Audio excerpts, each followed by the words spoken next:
Olá!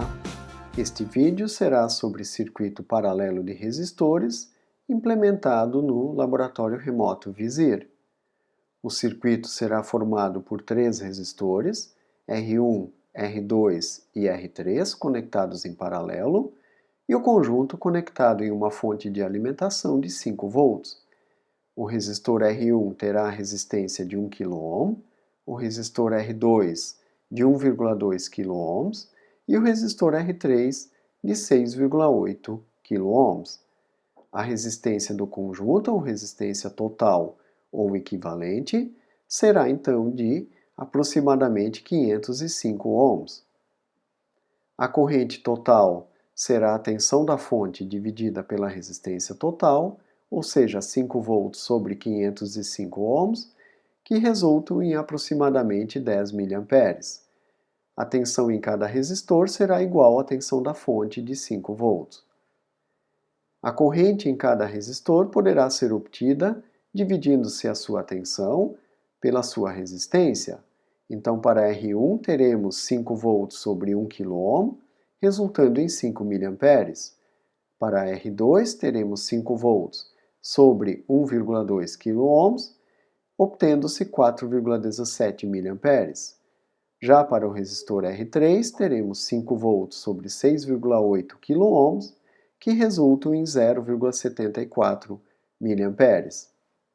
A lei de Kirchhoff das correntes define que a soma das correntes que entram em um nó deve ser igual à soma das correntes que saem do nó.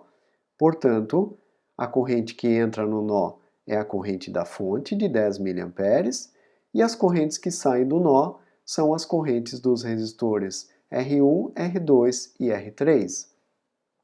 Assim, 10 mA devem ser iguais à soma de 5 mili mais 4,17 mili mais 0,74 mili. Portanto, 10 mA são aproximadamente iguais a 9,91 mA. Esta pequena diferença se dá em virtude dos arredondamentos que foram feitos nos cálculos anteriores.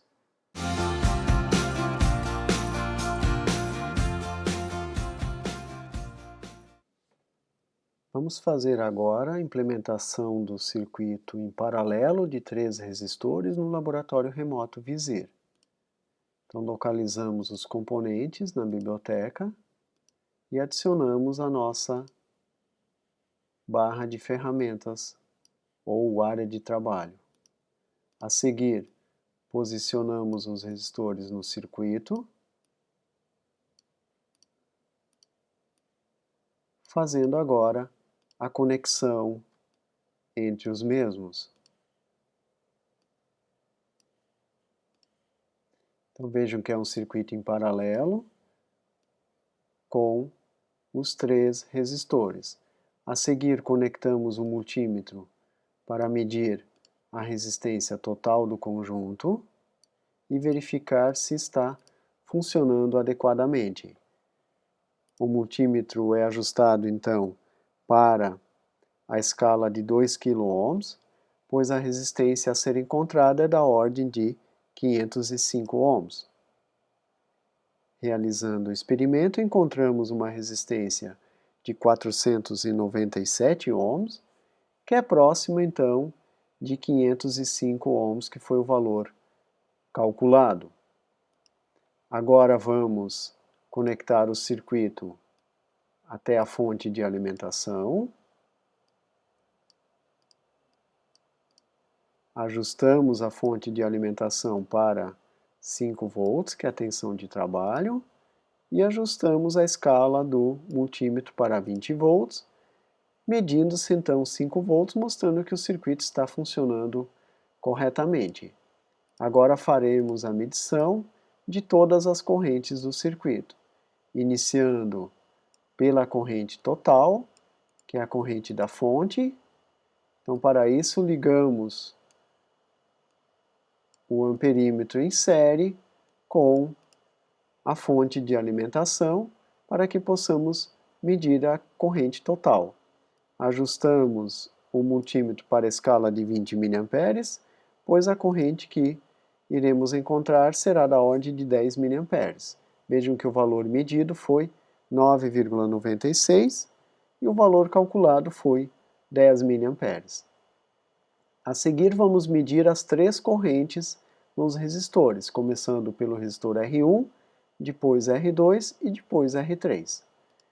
Então, vamos desfazer a conexão do multímetro, conectar a fonte de volta ao circuito e agora precisamos conectar o multímetro apenas no resistor R1. Para tanto, nós vamos modificar o circuito, conectando a fonte diretamente a R2 e R3, e agora sim, através do multímetro, vamos conectar então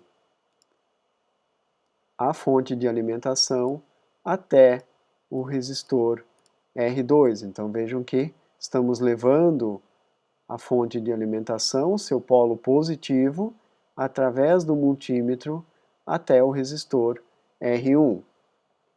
Vamos fazer a medição e encontramos 5,04 mA, sendo que o valor calculado foi 5 mA. Então está coerente. Agora faremos a mesma coisa para o resistor R2, portanto alteramos o circuito conectando a fonte diretamente em R1 e em R3 e no multímetro. E o retorno do multímetro conectamos no resistor R2. Medimos a corrente, encontrando 4,23. O valor calculado foi de 4,17. Então está coerente também. Por fim, fazemos o mesmo procedimento, só que agora para o resistor R3. Então nós conectamos a fonte no resistor R1, no resistor R2 e no multímetro, e o retorno do multímetro no resistor R3. E agora fazemos a medição, encontrando 0,74 mA, sendo que o valor calculado foi exatamente 0,74 mA. Então nós medimos a corrente da fonte e as três correntes nos resistores, podendo-se com isso então comprovar a lei de Kirchhoff das correntes. E mostramos neste vídeo o procedimento para implementar um circuito paralelo com três resistores, medindo-se todas as grandezas do circuito, desde a resistência total, a tensão sobre os componentes e a corrente em cada uma das partes do circuito. Agradecemos por terem acompanhado este vídeo até aqui e aguardamos vocês no nosso próximo encontro.